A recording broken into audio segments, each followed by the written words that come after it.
Sir గౌరవ సభ్యులు మాట్లాడి సీతక్క గౌరవ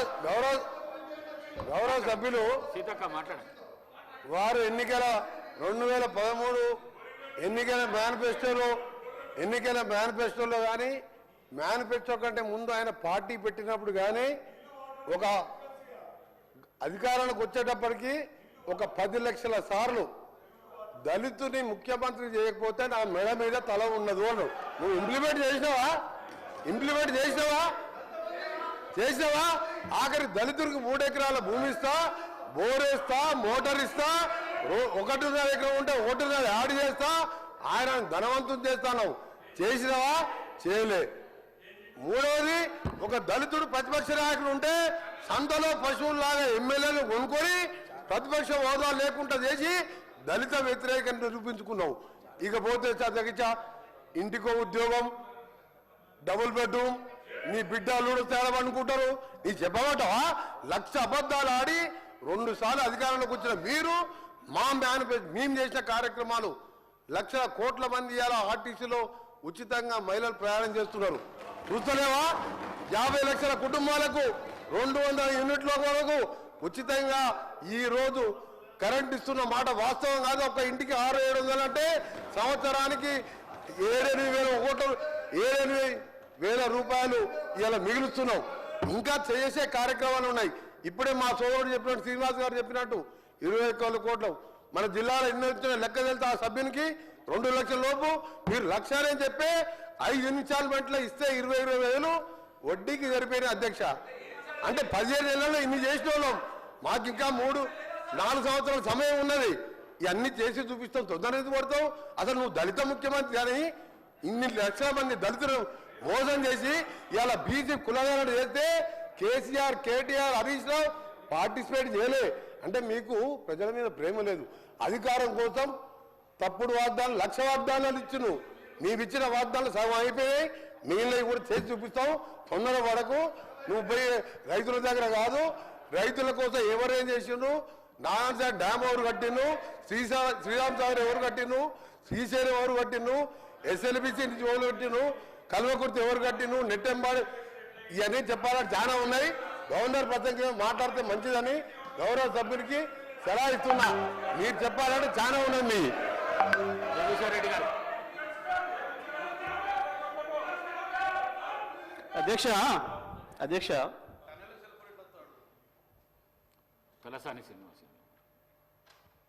అధ్యక్ష మీ ద్వారా లెజిస్లేటివ్ అఫైర్స్ మినిస్టర్ గారు, డిప్యూటీ సీఎం గారిని రిక్వెస్ట్ చేస్తున్నా అధ్యక్ష.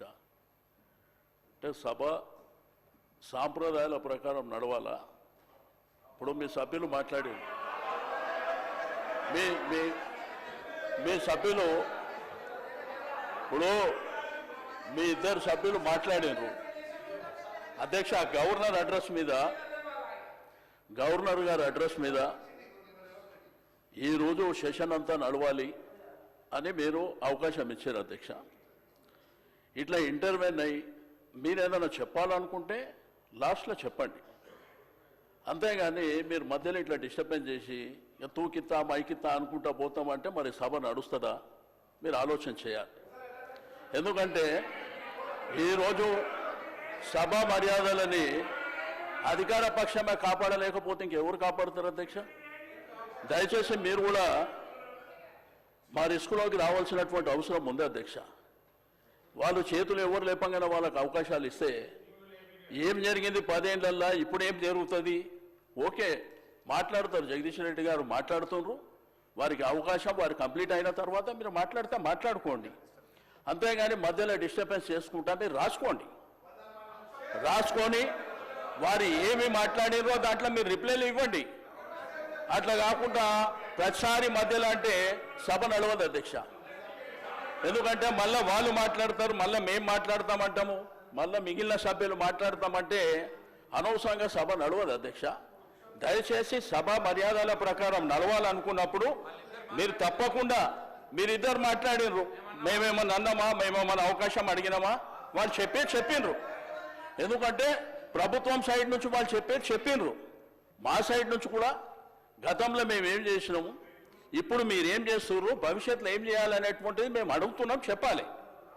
అంతేగాని మీరు ప్రతిసారి మధ్యలో 2 నిమిషాలకు 3 నిమిషాలకు ఆయన స్టార్టే చేయకముందు ఆయన ఇంకా ఒక 2-3 నిమిషాలు మాట్లాడకముందే మీరు ఇద్దరిద్దరు మాట్లాడి ఇట్లా బుల్డోజ్ చేస్తాము, మాకు అధికారం ఉన్నది, మాకు మందబలం ఉన్నది కాబట్టి మేము చేస్తామంటే మీ ఇష్టం అధ్యక్ష. అది మేము కూడా ఏం చేసేది లేదు. ఎందుకంటే మీరు ఇదే విధంగా జరిగితే మమ్మల్ని రమ్మంటారా రావద్దంటారా మీరే చెప్పాలి. ఎందుకంటే ఇట్లా చేసుకుంటా పోతే కరెక్ట్ కాదు అధ్యక్ష. కాబట్టి దయచేసి నేను గౌరవ శాసనసభ వ్యవహారాల మంత్రి గారికి, డిప్యూటీ సీఎం గారికి రిక్వెస్ట్ చేస్తున్నా, మీరు దయచేసి మీరు మీ సభ్యులని తప్పకుండా మాట్లాడేటువంటి అవకాశం అందరికీ ఉంటుంది. కాబట్టి ఆర్డర్ ప్రకారం మాట్లాడేటువంటి కార్యక్రమాన్ని మీరు నిర్వహించాలని చెప్పి నేను రిక్వెస్ట్ చేస్తున్నా. సభ్యులు తలసాని శ్రీనివాస్ యాదవ్ గారు అంటే ఏలనేని గౌరవము. మరి వారు సీనియర్ శాసనసభ్యులు, కానీ ఎవరికంటే వాళ్ళకి నేను ఇవ్వలేదు. గవర్నర్ ప్రసంగం పైన ఆది శ్రీనివాస్ గారు మాట్లాడినరు, మా ఈ సభ విప్పు, అందుకే వారికి అవకాశం ఇచ్చిన. తర్వాత మంత్రి గారు అడిగితే మంత్రి గారికి ఇచ్చిన. నా రిక్వెస్ట్ కూడా మీతో ఒకటే, ప్రతిపక్షాలకు గవర్నర్ ప్రసంగం పైన మాట్లాడితేనే మంచిది. డీవియేషన్ అయితే తప్పకుండా అక్కడికి వెళ్ళి ప్లీజ్.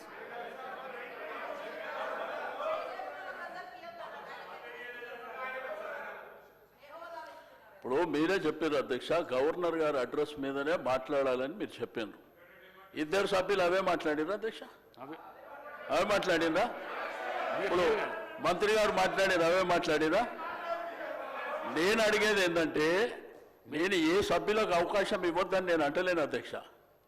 మాకు అవకాశం వచ్చినప్పుడు మేము చెప్పిన తర్వాత మీకు అవకాశం ఉన్నది, మీరు తర్వాత మాట్లాడండి అంటున్నా. మధ్యలో వాళ్ళు మాట్లాడి మేము మాట్లాడి అనవసరంగా సభాసాయం వృధా అవుతుంది అధ్యక్ష. అది పద్ధతి కూడా కాదు. కాబట్టి దయచేసి నా రిక్వెస్ట్ అలా సభ్యుని చెప్పనివ్వండి. చెప్పిన తర్వాత మీకు అవకాశం ఉంది, మీకు అనేక సందర్భాలలో చెప్పుకునేటువంటి అవకాశం ఉంటుంది కాబట్టి మీరు చెప్పుకోండి అని చెప్తున్నా అధ్యక్ష. Thank you.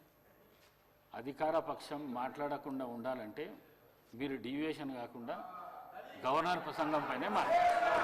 జగదీశ్వర్ రెడ్డి గారు అధ్యక్ష దయచేసి మీ కామెంట్స్ పైన కూడా నేను స్పందించదలుచుకున్నాను అధ్యక్ష. రాష్ట్ర ప్రజలు మొత్తం చూస్తున్నారు అప్పటి నుండి. నేను దీంట్లో నుంచి ఒక అక్షరం పక్కకు పోయినా, ఇప్పుడు వారు మంత్రి గారు మాట్లాడిందో ఇంకోరు మాట్లాడిందో ఇందులో ఏమైనా ఒక అక్షరం సంబంధం ఉందా దాన్ని మీరు తేల్చండి. ఈ సభలో ఉండమంటే ఉంటా, పొమ్మంటే పోతా అధ్యక్ష. నేను రాష్ట్ర ప్రజలు అందరూ చూస్తున్నారు అధ్యక్ష. మినిస్టర్ గారు అధ్యక్ష వారు